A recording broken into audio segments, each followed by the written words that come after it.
Okay, so now if we take a look at the next issue,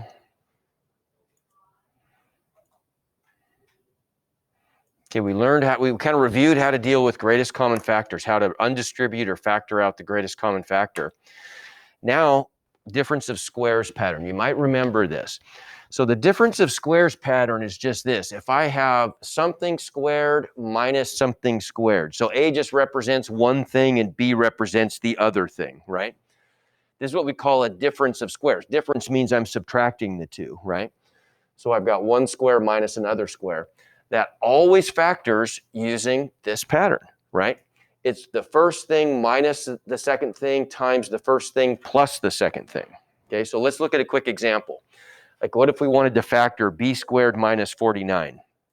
So our goal is, can we get that to look like the blue pattern? Can we get that to look like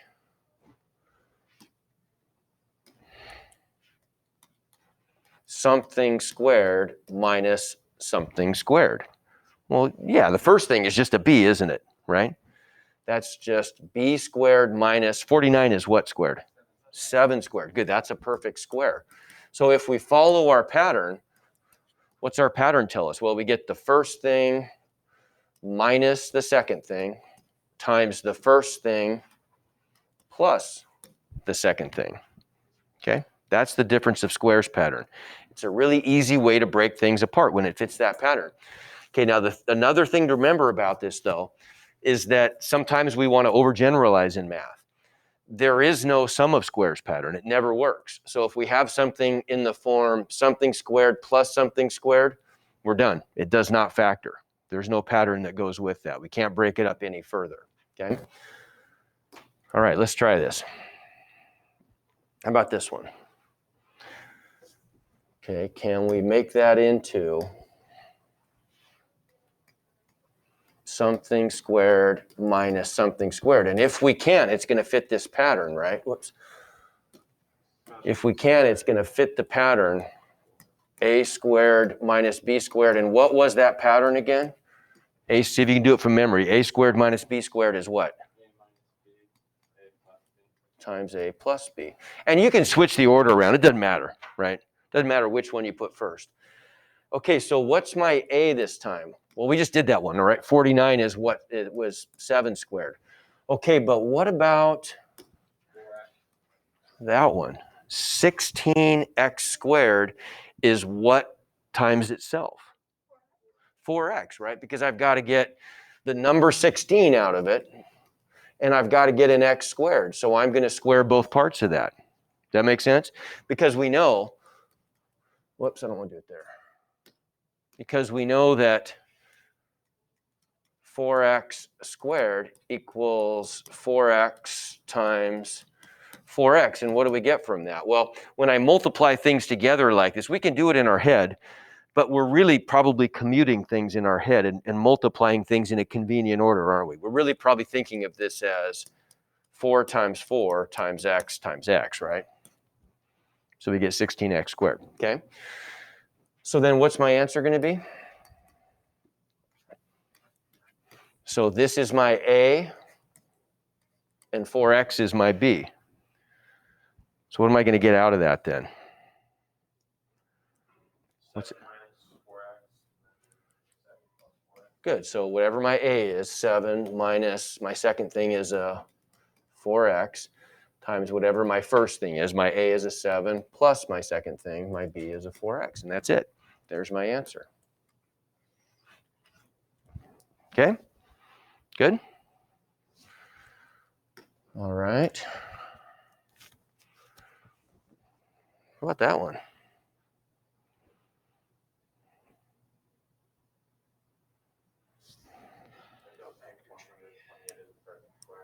Say it again. No, an 8 isn't either, right? But what do we always want to try to do first? I'm going to go back a little bit here.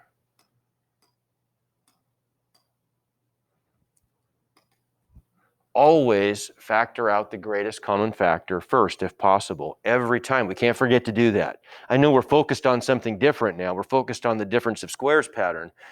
But our first step is always when we're factoring to see if we can undistribute something.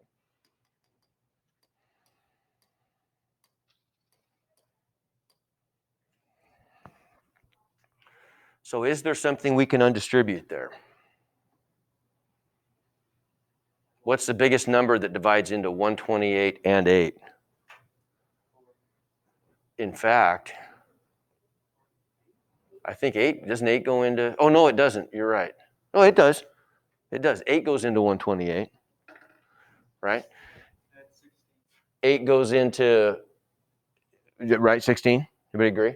8 goes into 12 one time with 4 left over, and 8 goes into 48 6 times, right? So 16. Okay, so I could, in this case, look at this. I could undistribute the greatest common factor. I can take out an 8. And do they have any common variables? Y. Good. I could undistribute an 8y, couldn't I? And then I'm left behind. If I do that, I'm left behind with what? 8y times what is 128 x squared y? 16x squared. Everybody agree? Another way of doing that would be to say 128 x squared y divided by 8y. Well, look what happens here. We could cancel the y's, and 128 over 8 reduces to 16 over 1, right? And so I end up with my 16x squared. Well, 8y times what is 8y? So I'm subtracting 1 there too, right? Okay, now that gets us started. That kind of shakes things up enough that now maybe I could go a little bit further. I factored out the greatest common factor. Let me rewrite this.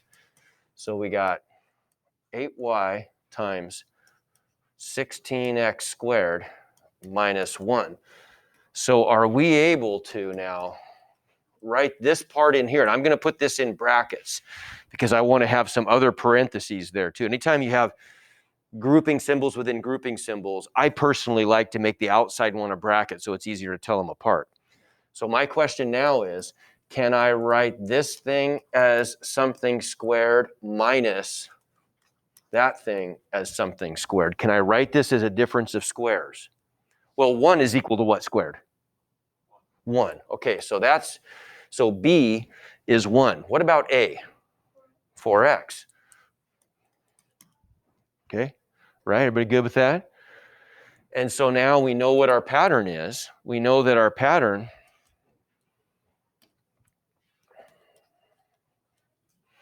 what happens if I have A squared minus B squared? That's going to work out to be what? So I have the quantity 4x squared, that's my first thing that's being squared, minus 1 squared. Using my pattern, my difference of squares pattern, what am I going to get? 4x minus 1. Times. Done. Everybody agree? Okay, good. You guys are doing great, man. Questions, online crew? Does that make sense?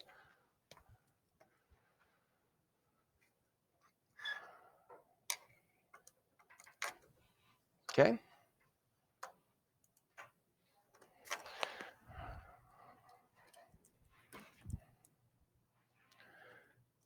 Okay, how about this one?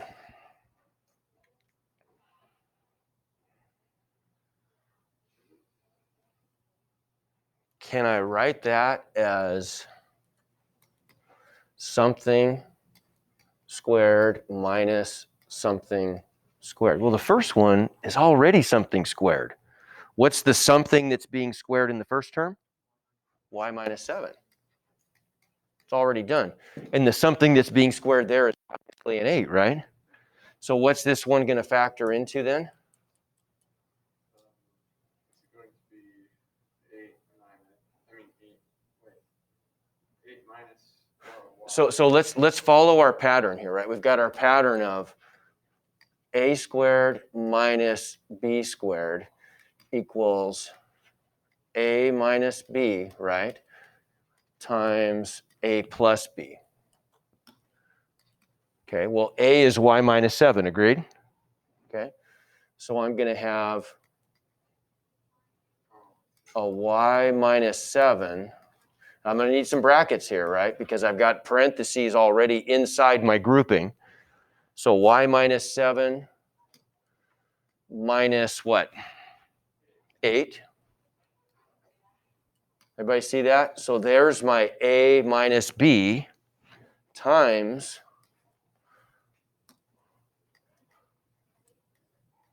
a plus, oh darn it, don't want to do that.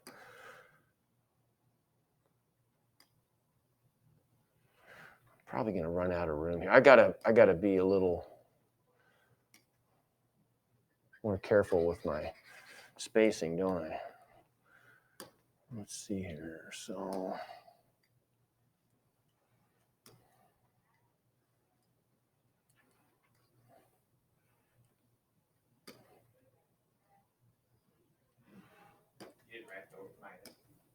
oh, I didn't write the minus b. You're right. Minus b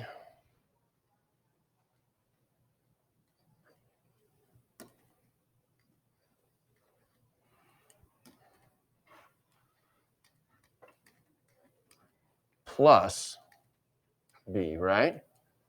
That better? Now I fit it in. Everybody get that? Okay, good. But we can simplify these a little bit, right? Look at this. We get y minus 7. Do I need those parentheses there? Can I erase those parentheses around the y minus 7? What do you think? I have them there because my a was that quantity. But the only time I need parentheses is if something is being done to that quantity. Something's being distributed or it's taken to a power or something like that. Is anything being done to that y minus 7? No, nothing's being done out front. There's nothing being distributed. There's no exponent, right? So I can get rid of those parentheses. I don't really need them. So I end up with y minus 7 minus 8. Same thing here, times y minus 7 plus 8. Well, what is y minus 7 minus 8?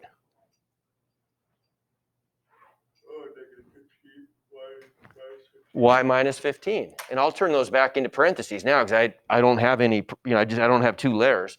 So I get y minus 15 times y minus 7 plus 8. Isn't that y plus 1? We got it. How about that? Those are pretty challenging, I think. Okay, good. See if there's anything. I think that's it for those. Oh yeah, one more. Do we have time for one more? Oh, darn it, anyway. Okay, we'll finish up that last one next time, and then we're moving on to the next factoring trinomials. All right. Have a great day.